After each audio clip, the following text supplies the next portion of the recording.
ओम श्री गणेशाय नमः। श्री सरस्वतये नमः। श्री सीतारामचंद्राभ्याम नमः। सर्वप्रथम हम विघ्नहर्ता भगवान श्री गणेश जी, विद्या की देवी माता सरस्वती और मर्यादा पुरुषोत्तम भगवान श्री राम तथा माता सीता का स्मरण करते हैं। उनकी कृपा से ये पावन कथा आरंभ होती है। हे प्रभु, हमें शुद्ध बुद्धि, निर्मल हृदय और अटूट श्रद्धा प्रदान करें ताकि हम इस कथा का श्रवण और वाचन पूर्ण भक्ति भाव से कर सकें। आज हम सभी यहाँ एकत्रित हुए हैं पावन चैत्र मास की महिमा और उसकी दिव्य कथा का श्रवण करने के लिए। चैत्र मास, जो हिंदू नव वर्ष का प्रारंभ माना जाता है, अपने साथ नई ऊर्जा, नई आशा और आध्यात्मिक उन्नति का संदेश लेकर आता है। इस पवित्र मास में किया गया व्रत, दान, जप और कथा श्रवण विशेष फलदायी होता है। ये केवल हमारे बाहरी जीवन को ही नहीं बल्कि हमारे मन और आत्मा को भी शुद्ध करता है। तो भक्तों, आज हम जिस कथा का श्रवण करने जा रहे हैं वो केवल एक कहानी ही नहीं बल्कि एक ऐसा मार्गदर्शन है जो हमें धर्म, कर्म, भक्ति और क्षमा का सच्चा अर्थ सिखाता है। तो आइए हम अपने मन को शांत करें, अपने विचारों को पवित्र करें और पूर्ण श्रद्धा के साथ इस कथा में प्रवेश करें। बोलिए श्री रामचंद्र भगवान की जय, सीता माता की जय, हनुमान जी महाराज की जय। कथा प्रारंभ होती है। हरिओम तत्सत। चैत्र मास का पावन समय था। वसंत ऋतु अपने पूर्ण यौवन पर थी। चारों ओर प्रकृति मानो भगवान के आराधना में लीन दिखाई देती थी। पेड़ों पर नौ पल्लव फूट चुके थे। आम के बौर हवा में मधुर सुगंध बिखेर रहे थे और पक्षियों का मधुर कलरव वातावरण को और भी पवित्र बना रहा था। ऐसे ही एक शांत और रमणीय वन के मध्य एक प्राचीन आश्रम स्थित था। उस आश्रम में एक महान तपस्वी ऋषि निवास करते थे जिनका नाम था महर्षि वशिष्ठ के समान तेजस्वी ऋषि धर्मात्मा। उनके चरणों में अनेक शिष्य ज्ञान प्राप्त करने के लिए दूर दूर से आते थे। एक दिन उनके आश्रम में एक जिज्ञासु शिष्य आया। उसका नाम था सुमेध। वो अत्यंत विनम्र और ज्ञान के प्रति उत्सुक था। उसने आकर गुरु के चरणों में प्रणाम किया और बोला, गुरुदेव, मैंने सुना है कि चैत्र मास का विशेष महत्व है और इस मास में की गई पूजा, व्रत और कथा का अनंत फल मिलता है। कृपया मुझे इस मास की महिमा और इससे जुड़ी दिव्य कथाएं सुनाइए। ऋषि धर्मात्मा ने प्रसन्न होकर कहा, वत्स सुमेध, तुमने अत्यंत उत्तम प्रश्न किया है। चैत्र मास वर्ष का प्रथम मास माना जाता है और ये भगवान के विशेष कृपा का समय होता है। इस मास में जो भी व्यक्ति श्रद्धा और भक्ति से व्रत और दान करता है उसके सभी पाप नष्ट हो जाते हैं और उसे मोक्ष की प्राप्ति होती है। इतना कहकर ऋषि कुछ क्षण ध्यान में लीन हो गए। फिर उन्होंने धीरे धीरे कथा आरंभ की। प्राचीन समय में एक महान और धर्मपरायण राजा हुआ करते थे जिनका नाम था राजा चंद्रकेतु। उनका राज्य अत्यंत समृद्ध और सुखी था। प्रजा उन्हें अपने पिता के समान मानती थी। राजा चंद्रकेतु भगवान विष्णु के परम भक्त थे। वे प्रतिदिन ब्रह्म मुहूर्त में उठकर स्नान करते, पूजा करते और फिर राज्य के कार्यों में लग जाते। उनके राज्य में कोई दुखी नहीं था, किंतु एक समस्या थी। राजा की कोई अपनी संतान नहीं थी। ये चिंता उन्हें भीतर ही भीतर खाए जा रही थी। उन्होंने अनेक यज्ञ किए, दान किए, ब्राह्मणों की सेवा की, लेकिन उन्हें संतान सुख प्राप्त नहीं हुआ। एक दिन वे अत्यंत व्यथित होकर अपने राजमहल के एकांत कक्ष में बैठे थे। तभी वहां एक दिव्य प्रकाश प्रकट हुआ। राजा ने देखा कि उनके सामने एक तेजस्वी महात्मा खड़े हैं। उनके शरीर से अद्भुत प्रकाश निकल रहा था। राजा तुरंत उठे और उनके चरणों में गिर पड़े। प्रभु, आप कौन हैं? कृपया मुझे दर्शन देकर कृतार्थ करें। महात्मा ने मधुर स्वर में कहा, राजन, मैं एक साधु हूँ। तुम्हारी भक्ति और धर्मपरायणता से प्रसन्न होकर तुम्हें मार्ग दिखाने आया हूँ। राजा ने हाथ जोड़कर कहा, भगवान, मेरे जीवन में सब कुछ है पर संतान का अभाव मुझे दुखी करता है। कृपया इसका उपाय बताइए। महात्मा मुस्कुराए और बोले, राजन, तुम्हारा समाधान चैत्र मास में ही छिपा है। महात्मा ने आगे कहा, यदि तुम चैत्र मास में पूरे विधि विधान से व्रत, पूजा और कथा का श्रवण करोगे, विशेष रूप से एकादशी और नवमी का पालन करोगे, तो तुम्हें अवश्य संतान प्राप्त होगी। राजा के हृदय में आशा की किरण जाग उठी। उन्होंने तुरंत निश्चय किया, मैं इस पवित्र मास में पूर्ण श्रद्धा से व्रत और कथा करूंगा। महात्मा ने उन्हें विधि बताई। प्रतिदिन प्रातः स्नान करके भगवान विष्णु का पूजन, ब्राह्मणों को भोजन और दान, चैत्र मास की कथा का श्रवण और विशेष रूप से रामनवमी का व्रत। महात्मा ने अंत में कहा, राजन, राजन, ये केवल संतान प्राप्ति का उपाय नहीं बल्कि आत्मा की शुद्धि और मोक्ष का मार्ग भी है। इतना कहकर वे अंतर ध्यान हो गए। अगले ही दिन ने राजा चंद्रकेतु ने पूरे नियम और श्रद्धा के साथ चैत्र मास का पालन प्रारंभ कर दिया। उन्होंने अपने राज्य में घोषणा करवाई, इस चैत्र मास में सभी लोग धर्म, दान और पूजा में लगे रहे, कोई भी भूखा न रहे, सभी को भोजन और वस्त्र दिए जाएं। पूरा राज्य धर्ममय हो गया। मंदिरों में भजन होने लगे, राजा का आयोजन होने लगा और हर घर में भगवान का नाम गूंजने लगा। राजा स्वयं भी अत्यंत श्रद्धा से व्रत रखते, कथा सुनते और दान करते। चैत्र मास के मध्य में एक दिन ऐसा आया जब राजा अत्यंत कमजोर हो गए।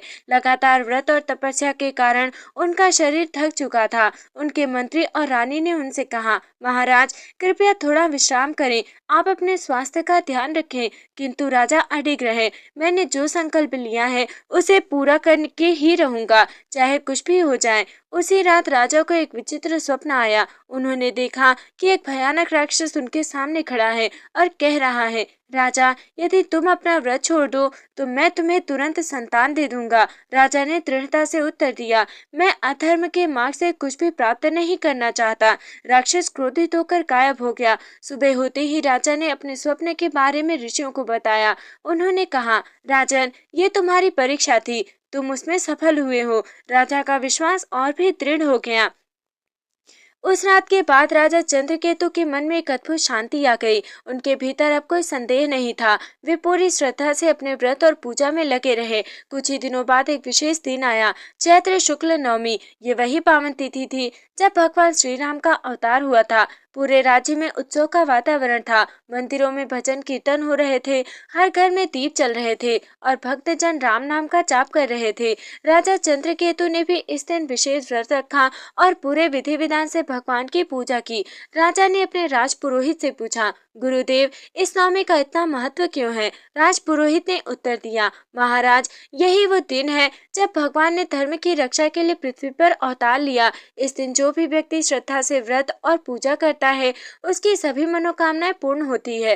राजा ने और भी श्रद्धा से पूजा की और भगवान से प्रार्थना की, हे प्रभु यदि मैं आपकी सच्ची भक्ति करता हूँ तो मुझे संतान का सुख प्रदान करें। उस रात्रि राजा ने एक अद्भुत स्वप्न देखा। उन्होंने देखा कि एक दिव्य प्रकाश उनके कक्ष में फैल गया है। उस प्रकाश से एक अत्यंत सुंदर और तेजस्वी देवी प्रकट हुई। उनके हाथों में कमल था और उनके मुख से करुणा बरस रही थी। राजा तुरंत उठे और उनके चरणों में गिर पड़े। माता आप कौन है? देवी ने मधुर स्वर में कहा, राजन मैं तुम्हारी भक्ति से प्रसन्न हूँ। राजा ने हाथ जोड़कर कहा, माता कृपया मुझ पर कृपा करें। देवी ने कहा, तुमने चैत्र मास का व्रत पूर्ण श्रद्धा और नियम से किया है, तुम्हारी परीक्षा भी हुई और तुम उसमें सफल भी हुए। अब समय आ गया है कि तुम्हें तुम्हारा फल मिले। राजा का हृदय आनंद से भर गया। देवी ने आगे कहा, राजन शीघ्र ही तुम्हें एक पुत्र प्राप्त होगा जो अत्यंत तेजस्वी और धर्मपरायण होगा। वो तुम्हारे कुल का गौरव बढ़ाएगा। राजा की आंखों में खुशी के आंसू आ गए। उन्होंने कहा, माता आपका ये वरदान मेरे जीवन का सबसे बड़ा सुख है। देवी ने मुस्कुराते हुए कहा, परंतु ध्यान रखना ये केवल तुम्हारे लिए नहीं। राजा आश्चर्यचकित हुए, माता इसका क्या अर्थ है? देवी ने कहा, तुम्हें अपने राज्य में धर्म और न्याय को और अधिक बढ़ाना होगा। तुम्हारा पुत्र तभी महान बनेगा जब तुम उसे धर्म का सच्चा मार्ग दिखाओगे। राजा ने तुरंत वचन दिया, माता मैं अपने जीवन को धर्म के मार्ग पर ही चलाऊंगा। देवी प्रसन्न होकर अंतर ध्यान हो गई। सुबह होते ही राजा ने अपनी रानी को सब कुछ बताया। रानी अत्यंत प्रसन्न हुई और उन्होंने भगवान का धन्यवाद किया। कुछ ही समय बाद देवी के वरदान के अनुसार रानी गर्भवती हुई। पूरा राज्य खुशी से झूम उठा। राजा ने पूरे राज्य में उत्सव की घोषणा कर दी। गरीबों को भोजन दिया गया, ब्राह्मणों को दान दिया गया, मंदिरों में विशेष पूजा हुई। हर ओर आनंद और उत्साह का वातावरण था। लेकिन कथा यही समाप्त नहीं होती। एक रात जब रानी विश्राम कर रही थी, उन्होंने एक विचित्र सपना देखा। उन्होंने देखा कि एक अंधकार में छाया उनके चारों ओर घूम रही है और एक धीमी आवाज कह रही है, ये संतान इतनी आसानी से नहीं मिलेगी। रानी घबराकर जाग गई। उन्होंने तुरंत राजा को यह सपना बताया। राजा चिंतित हो गए। उन्होंने अगले दिन ऋषियों को बुलाया और उनसे इस स्वप्न का अर्थ पूछा। ऋषियों ने गंभीर होकर कहा, राजन ये संकेत है कि अभी और परीक्षाएं आपकी बाकी हैं। ऋषियों ने कहा, जब भी कोई महान फल मिलने वाला होता है तो उसके पहले कठिन परीक्षाएं आती हैं, आपको सतर्क रहना होगा। राजा ने दृढ़ता से कहा, मैं किसी भी परीक्षा से नहीं डरता, मैं अपने धर्म और भक्ति पर अडिग रहूंगा। अब राजा और रानी दोनों ही अधिक सावधान हो गए। उन्होंने अपनी पूजा और भी बढ़ा दी और भगवान का नाम जपने लगे, किंतु उन्हें ये नहीं पता था कि आने वाले दिनों में उन्हें कैसी कठिन परीक्षा का सामना करना पड़ेगा। रानी के उस स्वप्न के बाद से ही महल का वातावरण बदलने लगा। जहाँ पहले आनंद और उत्साह था, वहीं अब एक अनजाना भय धीरे धीरे सबके मन में घर करने लगा। रात के समय महल के कुछ हिस्सों में अजीब सी आवाजें सुनाई देने लगी, कभी किसी के कदमों की आहट, तो कभी धीमी सी फुसफुसाहट। महल के सेवक और प्रहरी भी भयभीत रहने लगे। रानी विशेष रूप से चिंतित थी, क्योंकि वे अपने गर्भ में पल रहे शिशु के लिए डर रही थी। राजा ने तुरंत राजपुरोहित और विद्वान ब्राह्मणों को बुलाया। उन्होंने सारी घटनाएं सुनाई। राजपुरोहित ने गंभीर स्वर में कहा, महाराज, ये कोई साधारण घटना नहीं, ये अवश्य ही किसी नकारात्मक शक्ति का प्रभाव है जो इस दिव्य वरदान को रोकना चाहती है। राजा ने पूछा, गुरुदेव, इसका समाधान क्या है? उन्होंने कहा, हमें विशेष यज्ञ और अनुष्ठान करने होंगे, साथ ही आपको और रानी को निरंतर भगवान का स्मरण करना होगा। राजा ने तुरंत एक विशाल यज्ञ का आयोजन करवाया। पूरे राज्य से श्रेष्ठ ब्राह्मण और ऋषि बुलाए गए। यज्ञ कुंड प्रज्वलित हुआ, मंत्रों की गूंज से वातावरण पवित्र हो गया। रानी भी वहां उपस्थित थी और पूरे मन से भगवान से प्रार्थना कर रही थी, हे प्रभु, मेरे गर्भ में पल रहे शिशु की रक्षा करें। यज्ञ अपने चरम पर था, तभी अचानक एक तेज आंधी चलने लगी। आकाश में काले बादल छा गए, अग्नि की ज्वाला टगमगाने लगी। तभी यज्ञ स्थल पर एक भयानक आकृति प्रकट हुई। वो वही राक्षस था जिसे राजा ने अपने स्वप्न में देखा था। उसकी आंखें अंगारों की तरह चल रही थी और उसका स्वर भयावह था, राजा, मैंने तुम्हें पहले ही चेतावनी दी थी, ये संतान तुम्हें नहीं मिलेगी। राजा तनिक भी नहीं डरे। उन्होंने दृढ़ स्वर में कहा, अधर्म की शक्तियां चाहे जितनी भी प्रबल क्यों ना हो, वे धर्म और भक्ति के सामने टिक नहीं सकती।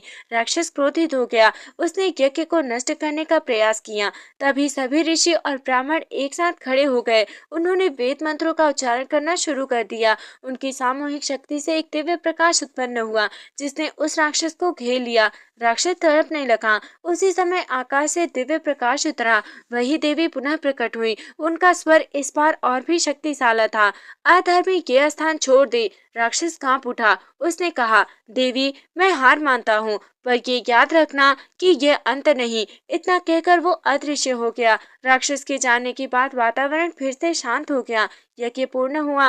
राजा और रानी ने राहत की सांस ली। देवी ने राजा से कहा, राजन, तुम्हारी परीक्षा अभी समाप्त नहीं हुई, पर तुम सही मार्ग पर हो। देवी ने रानी को आशीर्वाद दिया, तुम्हारा पुत्र सुरक्षित रहेगा, परंतु तुम्हें सावधानी रखनी होगी। रानी ने श्रद्धा से सिर झुका लिया। उस रात सब कुछ शांत था, पर राजा के मन में एक प्रश्न था, ये राक्षस कौन है और वो हमारे शिशु के पीछे क्यों पड़ा है? उन्हें ये नहीं पता था कि ये केवल एक व्यक्तिगत संघर्ष नहीं, बल्कि एक बड़े रहस्य का हिस्सा है। यज्ञ पूर्ण होने के बाद भी राजा चंद्रकेतु के मन में शांति नहीं थी। राक्षस के अंतिम शब्द उनके मन में गूंज रहे थे, यह अंत नहीं है। राजा रात भर सो नहीं पाए। वे सोचते रहे, ये राक्षस कौन है और वो मेरे पुत्र के पीछे क्यों पड़ा है? अगली सुबह उन्होंने निर्णय लिया कि इस रहस्य को जानना ही होगा। उस दिन आश्रम से एक महान तपस्वी महर्षि राजमहल में पधारे। उनका तेज सूर्य के समान था और उनकी आंखों में अद्भुत ज्ञान की चमक थी। राजा ने उनका स्वागत किया और विनम्रता से कहा, भगवान, कृपया मेरी सहायता करें, मैं एक गंभीर संकट में हूँ। महर्षि ने शांत स्वर में कहा, राजन, मुझे सब ज्ञात है। ये संकट केवल इस जन्म का नहीं, बल्कि तुम्हारे पूर्व जन्म से जुड़ा हुआ है। राजा चौंक उठे। पूर्व जन्म से? महर्षि ने ध्यान लगाया और फिर बोले, राजन, पिछले जन्म में तुम एक महान योद्धा थे, तुम्हारा नाम था वीरकेतु। राजा ध्यान से सुनने लगे। महर्षि बोले, तुम धर्म के लिए युद्ध करते थे, पर एक बार तुमसे एक बड़ी भूल हो गई। एक युद्ध के दौरान तुमने एक राक्षस को पराजित किया था। वो राक्षस अत्यंत क्रूर और अधर्मी था। तुमने उसे मृत्यु के कगार पर छोड़ दिया, परंतु उसका अंत नहीं किया। राजा ने आश्चर्य से पूछा, तो क्या ये वही राक्षस है? महर्षि ने सिर हिलाया। हाँ राजन, वही राक्षस अब इस जन्म में वापस आया है। महर्षि ने आगे कहा, उस राक्षस का नाम था कालकाय। जब वो मृत्यु के निकट था तब उसने प्रतिज्ञा ली थी, मैं अगले जन्म में लौटकर तुमसे बदला लूंगा। राजा के मन में चिंता और गहरी हो गई। महर्षि ने समझाया, राजन, ये कर्म का फल है। अधूरी लड़ाइयाँ और अधूरे कर्म हमेशा वापस आते हैं।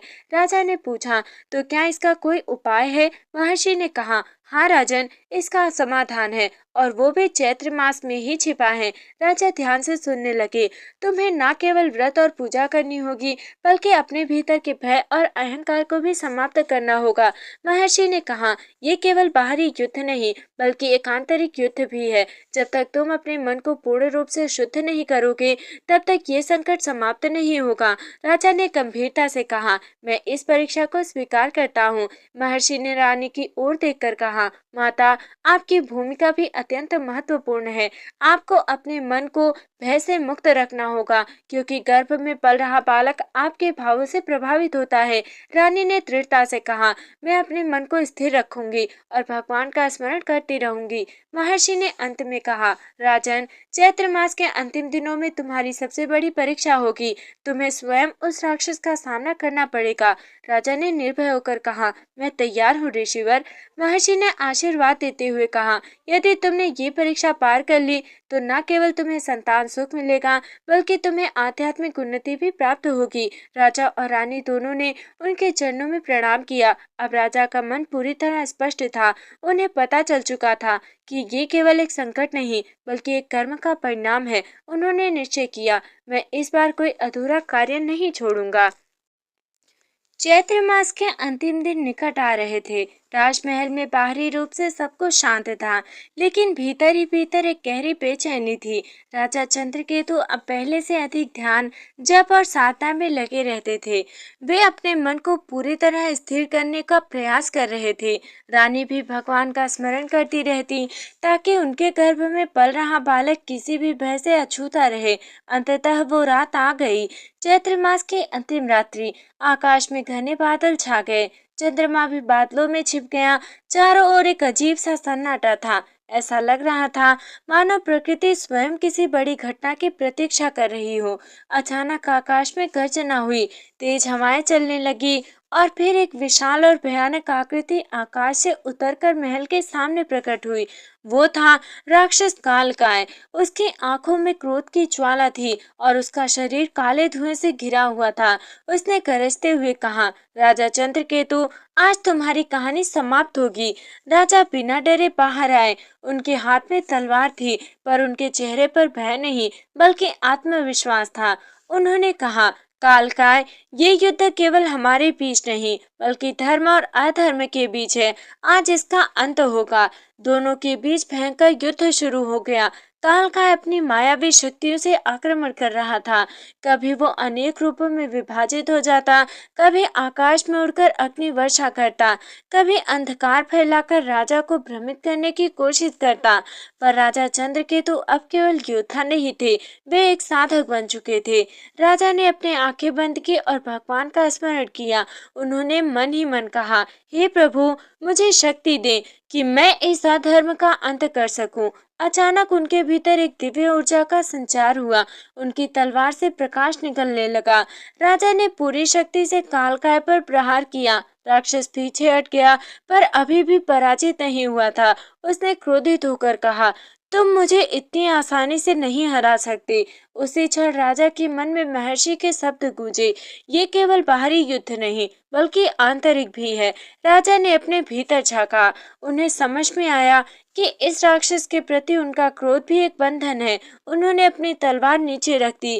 राजा ने शांत स्वर में कहा, कालकाय, मैं तुम्हें क्षमा करता हूँ। राक्षस चौंक गया। क्या?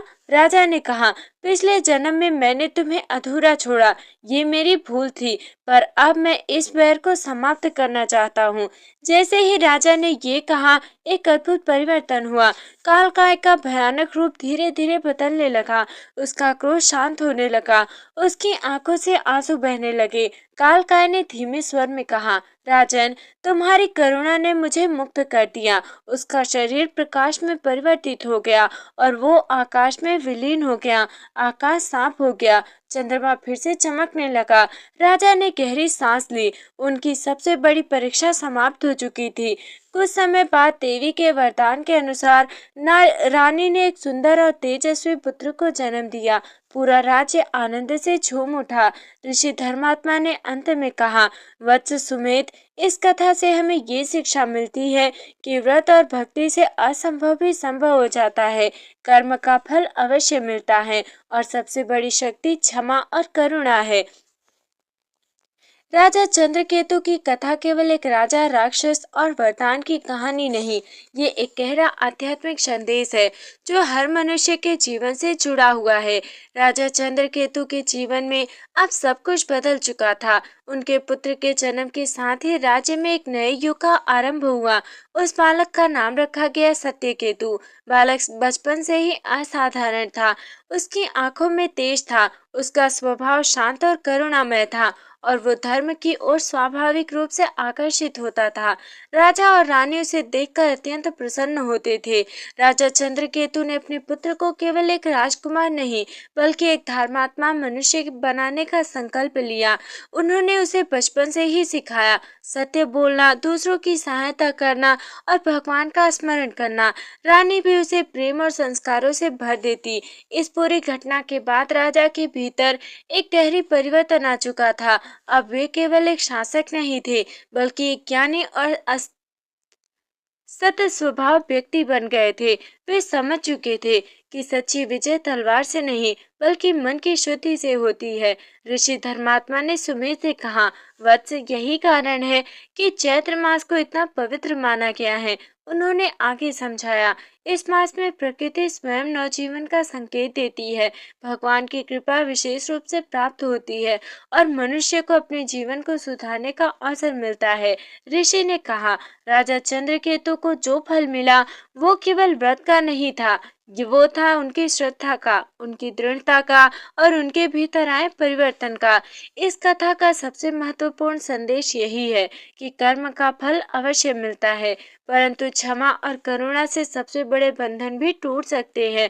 यदि राजा कालकाय से केवल युद्ध करते रहते तो ये संघर्ष कभी समाप्त ही नहीं होता, पर उन्होंने क्षमा का मार्ग चुना और वही उनकी सच्ची विजय बनी।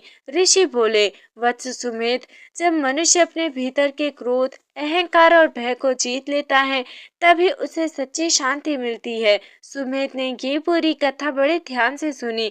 उसकी आंखों में श्रद्धा और प्रेरणा झलक रही थी। उसने गुरु के चरणों में प्रणाम किया और कहा, गुरुदेव, आज मुझे समझ में आया कि व्रत और कथा केवल कर्मकांड नहीं है, बल्कि आत्मा को शुद्ध करने का साधन है। ऋषि धर्मात्मा मुस्कुराए, वत्स, तुमने सही समझा। तो भक्तों, इस प्रकार ये कथा हमें सिखाती है, भक्ति में शक्ति है, व्रत में परिवर्तन की क्षमता है और क्षमा में मुक्ति का मार्ग है। इस प्रकार पावन चैत्र मास की ये दिव्य कथा यही पूर्ण होती है। जो भी श्रद्धालु इस कथा को श्रद्धा और भक्ति भाव से सुनता है, पढ़ता है या दूसरों को सुनाता है, उसके जीवन के सभी दुख, कष्ट और बाधाएं धीरे धीरे समाप्त होने लगती हैं। भगवान की कृपा उस पर सदा बनी रहती है। उसके जीवन में सुख, शांति और समृद्धि का वास होता है। ये कथा हमें सिखाती है कि जीवन में चाहे कितनी भी कठिनाइयां क्यों ना आए, यदि हम सत्य, धर्म और भक्ति के मार्ग पर अडिग हैं, तो अंततः विजय हमारी ही होती है। व्रत, पूजा और कथा केवल परंपरा नहीं, बल्कि आत्मा को शुद्ध करने और ईश्वर से जुड़ने का माध्यम है। आइए हम सभी इस पवित्र चैत्र मास में संकल्प लें कि हम सत्य का पालन करेंगे, धर्म के मार्ग पर चलेंगे और अपने जीवन को सद्गुणों से भर देंगे। इसी के साथ हम भगवान से प्रार्थना करते हैं, हे प्रभु, हमारे जीवन में ज्ञान का प्रकाश बनाए रखें, हमारे हृदय से अहंकार और देश को दूर करें और हमें सदैव आपके चरणों में स्थान दे। बोलिए भगवान श्री रामचंद्र की जय, सीता माता की जय, पवन सुत हनुमान की जय। कथा संपन्न हुई। हरि ओम तत्सत। राधे राधे। जय श्री कृष्ण। जय माता दी।